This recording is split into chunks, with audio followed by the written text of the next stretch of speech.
আসসালামু আলাইকুম। আজকের ভিডিওর বিষয়টা হচ্ছে সরকারি কর্মচারীদের জন্য বিশেষ অক্ষমতাজনিত ছুটির সুবিধা। চলুন বিষয়টি নিয়ে আলোচনা করা যাক। সরকারি দায়িত্ব পালনকালে কোনো কর্মচারী আহত বা দুর্ঘটনার শিকার হলে তাদের পাশে দাঁড়াতে বিশেষ অক্ষমতাজনিত ছুটির স্পেশাল ডিসেবিলিটি লিভ বিধান রেখেছে সরকার।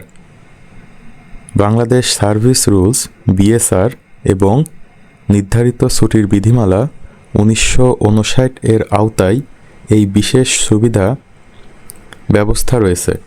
সম্প্রতি সরকারি ছুটির নিয়মাবলী 2025 এর আলোচনায় এই বিশেষ আবারও গুরুত্বের সাথে সামনে এসেছে।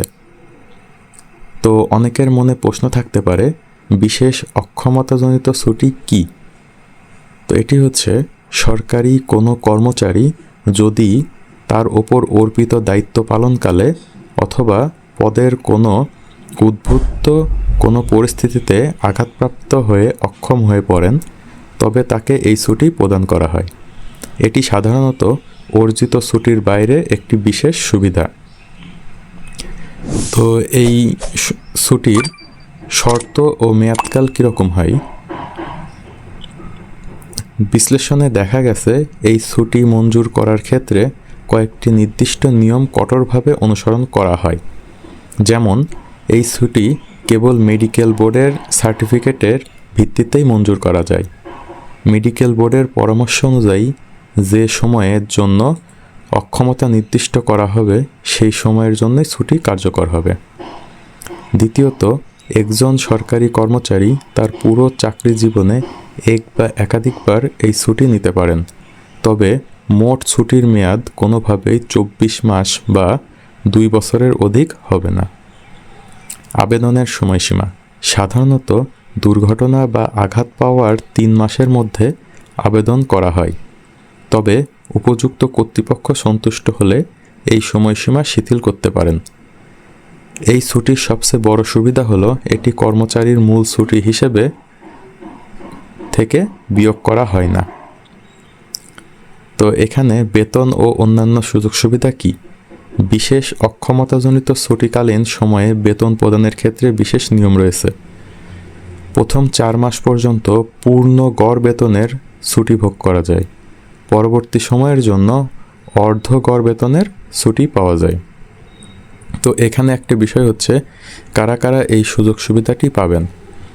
তো বিধিমালা অনুযায়ী যদি কোনো কর্মচারী তার নিজের গাফিলতি বা অসদাচরণের কারণে আহত হন, তবে তিনি এই বিশেষ ছুটির জন্য বিবেচিত হবেন না। তাছাড়া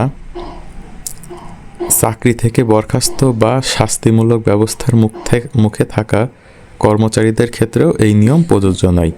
তো আমরা বুঝতেই পারছি, নিজ ইচ্ছায় যদি কেউ আহত বা নিজের গাফিলতির জন্য কেউ আহত হয়, তাহলে এই সুবিধা তারা পাবে না। তাছাড়া অন্য সবাই এই সুবিধা ভোগ করতে পারবেন।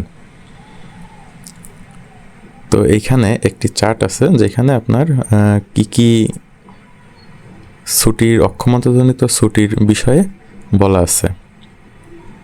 তো এখানে আরেকটা বিষয়, সব দপ্তরের কর্মচারীদের জন্যই কি ছুটি প্রযোজ্য? হ্যাঁ, বাংলাদেশে প্রায় সকল স্থানীয় সরকারি দপ্তরে কর্মচারীদের জন্য এই ছুটি প্রযোজ্য হবে। এটা শুধু স্থায়ী সরকারি দপ্তরের জন্য, অস্থায়ী সরকারি দপ্তরের জন্য না। যেমন আরেকটা বিষয় আছে অস্থায়ী কর্মচারীদের ক্ষেত্রে। একটি বিষয় মনে রাখা জরুরি, অস্থায়ী টেম্পোরারি কর্মচারীদের ক্ষেত্রে এই ছুটি মঞ্জুরের কিছু শর্ত কঠিন আছে। যদি কোনো অস্থায়ী কর্মচারী 3 বছরের কম সময় ধরে চাকরিতে থাকেন, তবে তাকে এই ছুটি দেওয়ার ক্ষেত্রে কর্তৃপক্ষ বিশেষ বিবেচনায় প্রয়োজন হবে। তবে স্থায়ী পদের সকলের জন্যই কেবল এটি বিধিবদ্ধ অধিকার। তো আশা করি আপনারা বুঝতে পারছেন অক্ষমতাজনিত বিশেষ ছুটি নিয়ে আপনাদের আজকে আলোচনা করা হলো এবং এই ছুটির সুবিধা কি এবং কারা কারা এই ছুটিটা পাবেন। তো এই ছিল আজকের ভিডিও। ধন্যবাদ। আপনারা সবাই সাবস্ক্রাইব করে আমাদের পাশে থাকবেন।